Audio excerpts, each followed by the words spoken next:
Hello everyone. तो आज मैं जिस न्यू थाई बीएल सीरीज का एक्सप्लेनेशन करने जा रही हूँ उसका नाम है नॉट, जो अभी रिसेंटली न्यू रिलीज़ हुई है, जो ओमेगा और अल्फ़ा बेस्ड सीरीज है, जो बहुत ज़्यादा इंटरेस्टिंग होने वाली है। तो बिना देरी किए हम अपना एक्सप्लेनेशन शुरू करते हैं।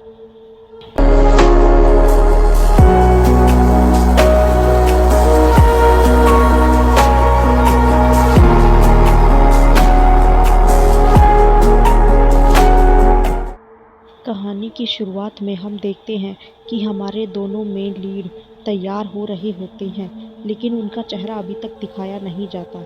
हमारे दोनों मेन लीड टॉप और बॉटम अपने अपने स्टाइल में तैयार होकर रवाना होने वाले होते हैं और दोनों का ये लुक वाकई में बहुत ज़्यादा डैशिंग और क्यूट होता है।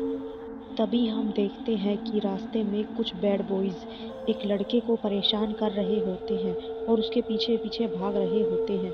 तभी हम हमारे यहाँ बॉटम लीड फाटसा से मिलते हैं। वहीं दूसरी तरफ हमें दिखाया जाता है कि हमारा टॉप सीढ़ियों से उतरकर अपने आलीशान महल से नीचे आ रहा होता है, जहाँ उसके पीछे उसके बॉडीगार्ड्स चल रहे होते हैं। नीचे पहुंचकर जैसे ही वो खड़ा होता है, तभी हमें उसका इंट्रोडक्शन दिखाया जाता है, जिसका नाम नाखून होता है और वो एक अल्फा है जिसकी ताकत बहुत ज़्यादा होती है। तभी हम देखते हैं कि नाखून के पास किसी का कॉल आता है और उससे बात करते हुए नाखून कहता है कि मुझे उनसे मिलने में कोई दिलचस्पी नहीं है। आगे हम देखते हैं कि जो बैड बॉयज़ उस लड़के को परेशान कर रहे थे, हमारा फात्सा उनकी अच्छे से धुनाई कर देता है और उनको वहीं पर ढेर करके भगा देता है। फात्सा की फाइटिंग स्किल इतनी अच्छी थी कि वो गुंडे उसके सामने 2 मिनट भी नहीं रुक पाते। आगे हम देखते हैं कि वो बैड बॉयज़ जिस लड़के को परेशान कर रहे थे उसका नाम सेंगहुए था, जिसकी उम्र 21 साल थी। वो फात्सा को उसकी मदद के बदले थैंक यू बोलता है और फात्सा भी उसे कहता है कि ये सब लोग तुम्हारे पीछे क्यों पड़े थे, क्या कोई सीरियस इशू है? लेकिन तभी सेंगुए कह देता है कि ये सब लोग मेरे नेक पर बाइट करना चाहते थे। ये सब सुनकर फात्सा को बहुत अजीब लगता है, क्योंकि कोई भी इंसान दूसरे इंसान की नेक पर बाइट क्यों करना चाहेगा? क्या वो कुत्ते हैं? ये बात सोच कर फात्सा हैरान होता रहता है। तभी सेंगुए कहता है कि वो नहीं जानता कि तुम्हें मेरी मदद करने की ज़रूरत नहीं थी, फिर भी तुमने की। सेंगुए की बात सुनकर फात्सा बोलता है, ये बहुत ज़्यादा स्ट्रेंज है, पर इट्स ओके, ये मेरा फ़र्ज़ था। जो हुआ उसे भूल जाओ। तभी फात्सा उससे पूछता है, क्या तुम ठीक हो? लेकिन तभी सेंगुए कहता है, क्या मुझे तुम्हारी लाइन आईडी मिल सकती है? मैं तुम्हें प्रॉपरली थैंक यू बोलना चाहता हूँ। सेंगुए की ऐसी बात सुनकर फात्सा चौंक जाता है, लेकिन फिर भी वो मुरझाए चेहरे से सेंगुए को अपना लाइन आईडी दे देता है, जहाँ सेंगुए उसे अपना नाम भी बताता है। तभी फात्सा सेंगुए से वापस से पूछता है, क्या तुम अपने घर अपने आप चले जाओगे? सेंगुए हाँ में गर्दन हिलाता है और फात्सा उसे छोड़कर अपने काम के लिए रवाना हो जाता है। उसके बाद हम अपनी कहानी के एक नए कैरेक्टर के साथ मिलते हैं, जिसका नाम नाखिन होता है और वो नाखून का ही भाई होता है। स्टार्टिंग में नाखून जिससे बात कर रहा था वो यही था। हम देखते हैं कि नाखिन उसी का इंतज़ार कर रहा था और जैसे ही नाखून आता है, नाखिन उससे कहता है, आप लेट हो बड़े भाई। नाखून उससे किसी के बारे में पूछता है, तभी नाखिन कहता है कि उसने स्टाफ को उसे एंटरटेन करने के लिए लगा दिया है। तभी नाखून कहता है, मैं जानता था, तो बाकी सब ठीक है। यही नाखिन नाखून से कहता है कि उसने उसके लिए भी इंतजाम किया है। आगे हम देखते हैं कि नाखून अपनी रेस्ट एरिया में बैठा होता है और ड्रिंक कर रहा होता है। तभी नाखिन उसके पास एक लड़के को भेजता है, जो धीरे धीरे नाखून को आंखों ही आंखों में सेड्यूस करने की कोशिश करता है। लेकिन जैसे ही वो नाखून के चेहरे पर गुस्सा देखता है, वो वहाँ से उठकर चला जाता है। तभी वहाँ पर एक और नया लड़का आता है, जो नाखून को इम्प्रेस करने की कोशिश करता है, लेकिन नाखून उससे दूर सरक जाता है। वो लड़का थोड़ी देर तो नाखून पर ट्राई करता है, लेकिन उसके फेरोमोन्स नाखून को बिल्कुल पसंद नहीं आ रहे होते, इसलिए वो लड़का भी वहाँ से उठकर चला जाता है। अगले सीन में हम एक कैफ़े देखते हैं, जिसमें ओंगसा नाम का एक नया बीटा बैठा होता है। ये हमारी कहानी का एक और नया कैरेक्टर है। तभी ओंगसा से कैफ़े ओनर पूछता है, क्या तुम कॉफ़ी लोगे? जिसमें ओंगसा हाँ कर देता है। तभी हम देखते हैं कि उसी कैफ़े में हमारा फात्सा आता है। फात्सा आते ही ओंगसा को बताता है कि आज उसने एक अच्छे नागरिक होने का फ़र्ज़ निभाया। आज उसने एक लड़के की मदद की जिस पर हमला हो रहा था, और उसकी ये बातें सुनकर ओंगसा भी खुश होता है और कहता है, तुम एक अच्छे नागरिक होने का फ़र्ज़ निभा रहे थे या तुम्हारा कोई सीक्रेटली अफेयर भी है? ओंगसा की बातें सुनकर फात्सा पहले तो स्माइल करता है और फिर हैरानी से पूछता है, लेकिन मुझे एक बात समझ में नहीं आई। उसने बोला कि वो लोग चोरी नहीं करना चाहते थे, बल्कि वो उसकी नेक पर बाइट करना चाहते थे। फात्सा की ये बातें सुनकर तभी ओंगसा कहता है कि तुमने जिसकी हेल्प की वो कहीं ओमेगा तो नहीं था ना? ओंगसा की बात सुनकर फात्सा कहता है, ओमेगा, इसका मतलब क्या होता है? तुम क्या कहना चाहते हो? तभी ओंगसा उसे समझाता हुआ बोलता है कि ये एक सेकेंडरी जेंडर होता है। कुछ लोग अल्फा होते हैं, कुछ ओमेगा और कुछ बीटा। जैसे कि मैं बीटा हूँ। मैं फेरोमोन्स को स्मेल नहीं कर सकता हूँ, लेकिन मेरे ख्याल से तुम एक स्ट्रॉन्ग अल्फा हो, तभी तो तुम इतने हैंडसम, स्मार्ट और बहुत ज़्यादा एक्टिव हो। ओंगसा की बात सुनकर कैफ़े ओनर भी फात्सा को टीज़ करना शुरू कर देता है। तभी फात्सा और कैफ़े ओनर एक दूसरे को अपने स्टाइल में हाई फाइव करते हैं। तभी ओंगसा फिर से बोलता है, तुम ज़रूर एक अल्फा हो। तभी फात्सा बोलता है, लेकिन मैं कभी भी किसी के फेरोमोन्स को आज तक स्मेल नहीं कर पाया हूँ, और ना ही मुझे किसी को काटने की इच्छा होती है। तभी फात्सा मजाक करते हुए बोलता है, लेकिन एक बार मैंने किसी को स्मेल किया था। तभी फात्सा कॉफ़ी ओनर का मजाक बनाते हुए बोलता है कि ज़रूर वो तुम थे। तुमने आज शावर नहीं लिया है और मुझे तुम्हारे अंदर से स्मेल आ रही है। सारे दोस्त इसी तरह हंसी मजाक कर रहे होते हैं। तभी हम देखते हैं कि फात्सा काउंटर से एक कॉफ़ी का कप उठा रहा होता है। तभी कॉफ़ी ओनर उसे वो कप किसी और की तरफ देने के लिए कह देता है। फात्सा कप को उठाता है और वो उसे एक बॉडीगार्ड के हाथों में दे देता है, जो नाखून का बॉडीगार्ड था। बॉडीगार्ड वो कप लेकर नाखून और नाखिन के पास जाता है। जब नाखून उसके हाथ से उस कॉफ़ी को लेकर पीता है, तभी उसे फात्सा के फेरोमोन्स की स्मेल आने लग जाती है। नाखून उस स्मेल को महसूस करता है और अपने बॉडीगार्ड से कहता है, ये कॉफ़ी आज कुछ अलग स्मेल कर रही है। बॉडीगार्ड नाखून के हाथ से उस कॉफ़ी को लेता है और चेक करके बोलता है, नहीं, इसमें मुझे कोई भी स्मेल नहीं आ रही है।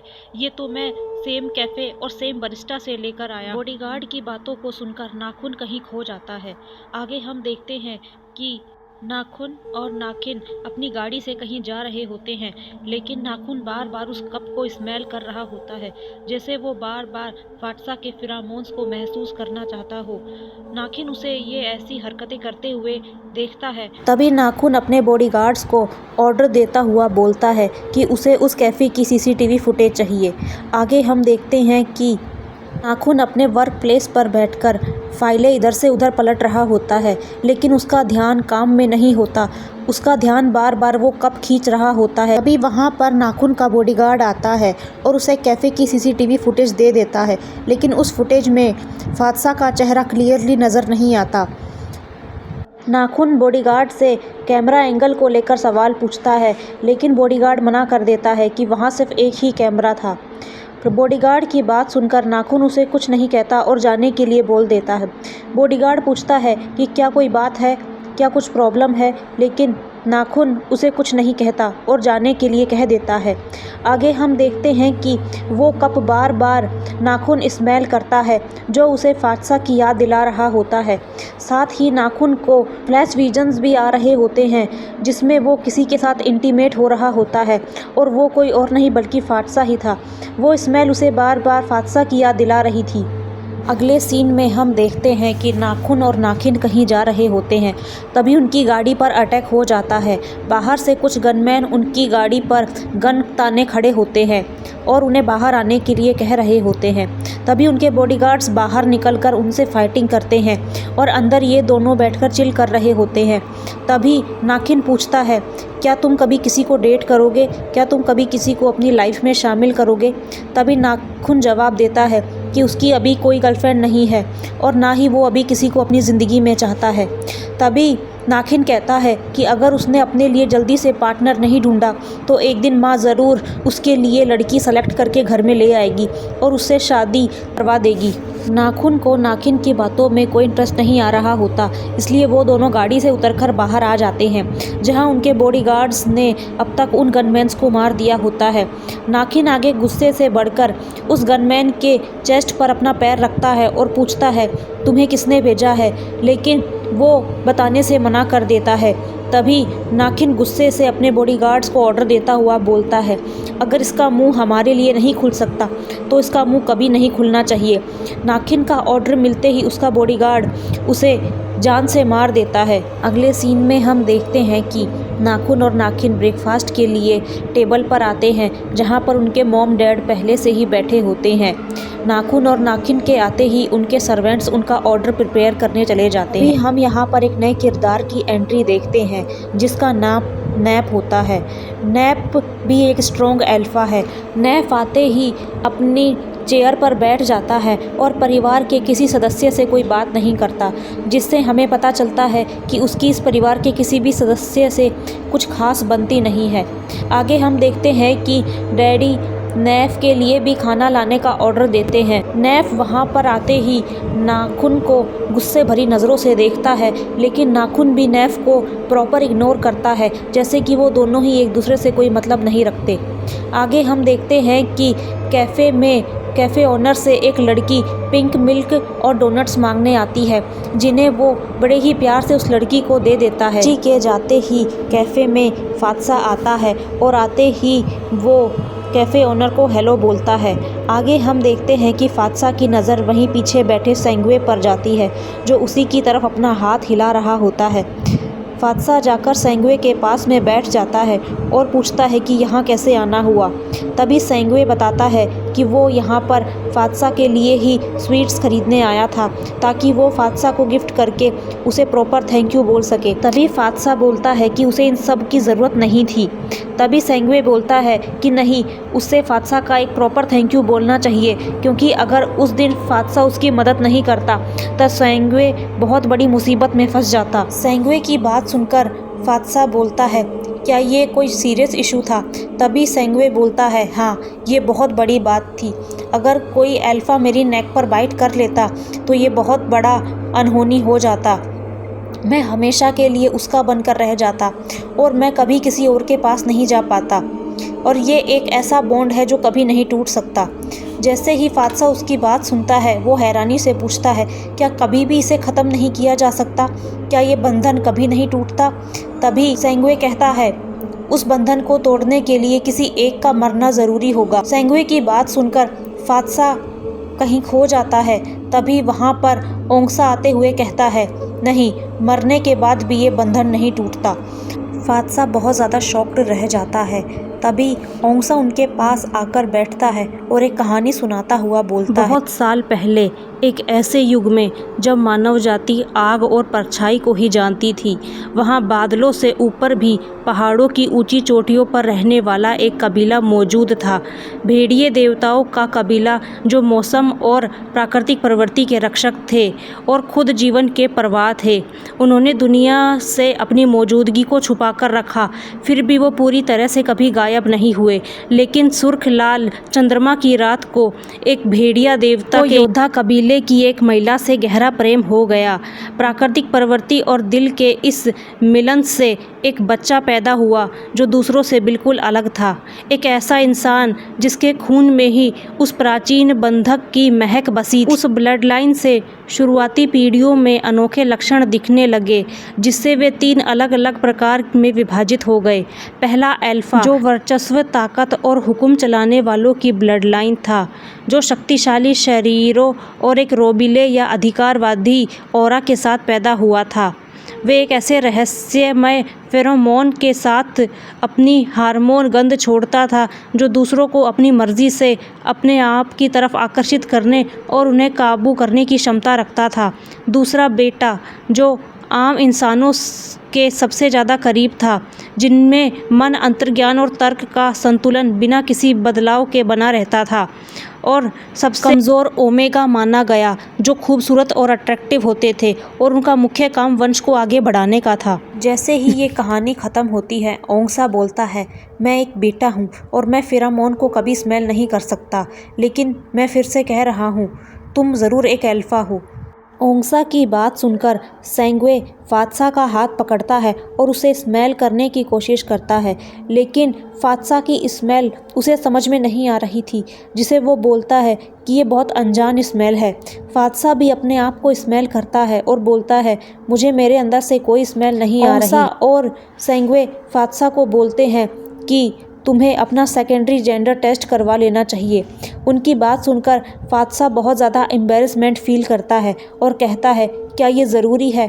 तभी सेंग्वे बोलता है, तुम टेस्ट करा लोगे तो सही होगा, वरना अगर तुमने किसी दिन गलती से किसी को काट लिया और बाय चांस तुम अल्फ़ा निकल आए तो उस इंसान पर हमेशा के लिए तुम्हारा नाम लिख दिया जाएगा और तुम उससे अपना बॉन्ड कभी नहीं तोड़ पाओगे। उनकी बात सुनकर फात्सा थोड़ा शॉक्ड रह जाता है। अगले सीन में हम देखते हैं कि फात्सा कैफ़े ओनर की मदद करवा रहा होता है। तभी उसे अपने अंदर कुछ बदलाव नज़र आने लगते हैं। धीरे धीरे उसका बॉडी हीट होने लगता है और उसे एक घुटन सी महसूस होने लगती है। फात्सा को एक अजीबोगरीब फीलिंग होने लगती है जिसके बारे में वो नहीं जानता। तभी कैफ़े ओनर उसे बार बार उसके नाम से पुकारता है और झुंझलाहट में फात्सा उसे डांटते हुए बोलता है, मैं यहीं हूँ। लेकिन तभी फात्सा को एहसास होता है कि अचानक से उसने अपने दोस्त पर बेवजह ही चिल्ला दिया। फात्सा अपने दोस्त से माफ़ी मांगता है और अपने आप को नॉर्मल करने की कोशिश करता है, लेकिन वो अपने आप को नॉर्मल नहीं कर पाता। फात्सा अपने आप को संभालने की कोशिश करता है। वो पहले तो दीवार को पकड़ता है और फिर सीढ़ियों के पास जाते हुए अपने आप को संभालने की कोशिश करता है। आगे हम देखते हैं कि फात्सा अपने कमरे में आ जाता है और वहाँ अपने आप के इस बढ़ती हीट से वो बहुत ज़्यादा परेशान होने लगता है। अगले सीन में हम देखते हैं कि कैफ़े में नाखून अपने बॉडीगार्ड के साथ आता है। तभी उनकी मुलाकात वहाँ पर एक नॉन लड़के के साथ हो जाती है जो उनके किसी रिलेटिव का बेटा होता है। वो नाखून को हेलो बोलता है और साथ ही नाखून भी उसके साथ थोड़ी बहुत कैजुअल बातें करता है, जहाँ नाखून उसे कहता है कि उसने उसके फादर को एक वाइन गिफ्ट की थी, क्या वो उन्हें मिल गई? तभी वो बच्चा वापस से नाखून को जवाब देते हुए कहता है, हाँ वो उन्हें मिल गई और अगली बार वो आपके घर आना चाहेंगे ताकि वो आपके साथ बैठकर ड्रिंक एंजॉय कर सके। नाखून बदले में उसे हाँ बोलता है। नाखून वहीं पर घूमते हुए फात्सा के फिरामोन को स्मेल करने लग जाता है, जिससे उसे फात्सा के वहाँ होने का एहसास हो जाता है। दूसरी तरफ हम देखते हैं कि अपनी हीट से परेशान हो चुका फात्सा आपको अकेले में ही सेटिस्फाई करने लग जाता है, लेकिन जब उसे एहसास होता है कि वो क्या कर रहा था, तभी वो फैसला लेता है कि वो अपना सेकेंडरी जेंडर टेस्ट कराने जाएगा। अगले सीन में हम देखते हैं कि फात्सा अपना जेंडर टेस्ट कराने के लिए हॉस्पिटल आ जाता है, जहां वो अपना सैंपल दे रहा होता है और साथ ही वो स्टाफ से पूछता है कि उसे रिज़ल्ट कब तक मिल जाएगा। बदले में हॉस्पिटल स्टाफ उसे बताता है कि 4 से 5 घंटे में उसे अपना रिज़ल्ट मिल जाएगा। अगले सीन में हम देखते हैं कि नाखून और नाखिन नैप को छुड़ाने के लिए पुलिस स्टेशन आ चुके होते हैं, जहां पर उसे बंदी बनाकर रखा होता है। तभी वहां पर आकर उन्हें पता चलता है कि दूसरी पार्टी को कंपनसेट कर दिया गया है, जिससे नैफ ने हाथापाई की थी। उनकी बातें सुनकर नाखून नैफ की तरफ गुस्से से देखता है और बोलता है, अपना बर्ताव सुधारो, तुम्हारी वजह से कंपनी और परिवार दोनों को प्रॉब्लम फेस करनी पड़ती है। तभी नैफ उसे एटीट्यूड दिखाते हुए बोलता है, मुझे तुम्हारी तरह दूसरों की नज़रों में अच्छा बनने का कोई शौक़ नहीं है, मैं जैसा हूँ अपने लिए बहुत अच्छा हूँ। उसकी ऐसी बातें सुनकर नाखून उसकी तरफ गुस्से से 2 कदम बढ़ाता है, लेकिन नाखिन उसका हाथ पकड़ लेता है। नैप वापस से नाखून को एटीट्यूड से जवाब देता है, क्या मैं तुम दोनों के लिए परफेक्ट बनने की कोशिश करूं, जो सिर्फ तारीफ़ों के भूखे हैं और सिर्फ विरासत में कुछ पाने के लिए उसी तरह पीछे भागते हैं जैसे एक कुत्ता रोटी के पीछे भागता है। उसकी ऐसी बातें सुनकर नाखून को बहुत ज़्यादा गुस्सा आ रहा होता है, लेकिन नाखिन उसे शांत रहने के लिए कहता है और उसे कहता है कि उसे जाने दो, वो ऐसा ही है। अगले सीन में हम देखते हैं कि नाखून बेबसी से अपने ऑफिस में चक्कर काट रहा होता है। उसे फात्सा की स्मेल बार बार अपनी तरफ अट्रैक्ट कर रही होती है, जो उसे और ज़्यादा बेसब्र बना रही होती है। नाखून एक बार दोबारा से उस कप को उठाकर स्मेल करता है और इस बार वो फैसला कर चुका होता है कि वो किसी भी हालत में फात्सा को ढूंढ ही लेगा। इसलिए नाखून अपनी कार की कीज़ उठाता है और अपने ऑफिस से निकल जाता है। अगले सीन में हम देखते हैं कि फात्सा हॉस्पिटल से निकलकर सड़कों पर रात को टहल रहा होता है और मन ही मन दोहरा रहा होता है कि अभी मेरा रिज़ल्ट आने में टाइम है, तब तक मैं अपनी फीलिंग्स को कैसे पता लगा पाऊँगा। तभी हमें नाखून की कार दिखाई देती है जो सड़कों पर पूरी रफ्तार के साथ दौड़ रही होती है। वहीं हमें फात्सा का रिज़ल्ट पता चलता है कि वो एक ओमेगा है। आगे चलता हुआ फात्सा यही सोचता रहता है कि अगर वो अल्फ़ा निकल आया तो क्या होगा, क्या वो फ़्रॉग की तरह बढ़ना शुरू कर देगा और इसी तरह वो एक्टिंग करना शुरू कर देता है जैसे कि वो एक मेंढक हो। तभी हम देखते हैं कि कुछ सड़क के गुंडे फात्सा का पीछा करना शुरू कर देते हैं। अब ये किस वजह से था, रॉबरी की वजह से या उसके ओमेगा होने की वजह से, ये इस बारे में पता नहीं चल पाता। लेकिन वो सभी बैड बॉयज़ फात्सा का रास्ता रोक लेते हैं और यहाँ फात्सा की उनके साथ फाइटिंग शुरू होती है। स्टार्टिंग में तो फात्सा उन्हें बहुत ज़ोर से मारता है, लेकिन जब वो लोग फात्सा को पकड़ लेते हैं तभी वहाँ पर नाखून की कार आकर रुकती है। नाखून बड़े ही स्टाइल में अपनी कार से उतरता है और फात्सा को अपने पीछे छुपाकर बोलता है, क्या हुआ, तुम इस लड़के को परेशान क्यों कर रहे हो। तभी वो गुंडे फात्सा को बचाने के लिए नाखून उन गुंडे लोगों के साथ भिड़ जाता है और बारी बारी उनकी पिटाई कर देता है और उन्हें वहाँ से भगा देता है। उसके बाद फात्सा चलकर नाखून के पास आता है और उसे संभालता हुआ बोलता है, क्या आप ठीक हो। तभी फात्सा के अंदर से नाखून को वही फेरोमोन्स की स्मेल महसूस होती है जिसे वो इतने वक्त से ढूंढ रहा था। नाखून धीरे धीरे फात्सा के क्लोज़ होने लगता है और उसे वापस से वही विज़न आने शुरू हो जाते हैं जो उसने एक रात फात्सा के साथ बिताई थी और अपने आप को मदहोशी में डुबोकर फात्सा के गले लग जाता है। नाखून फात्सा के गले पर अपना बाइट कर देता है जिसकी वजह से वो हमेशा के लिए उस पर अपना निशान छोड़ देता है और यहीं हमारा प्यारा सा एपिसोड ख़त्म हो जाता है। तो मिलते हैं नेक्स्ट एपिसोड में, तब तक अपना ध्यान रखिए, बाय बाय।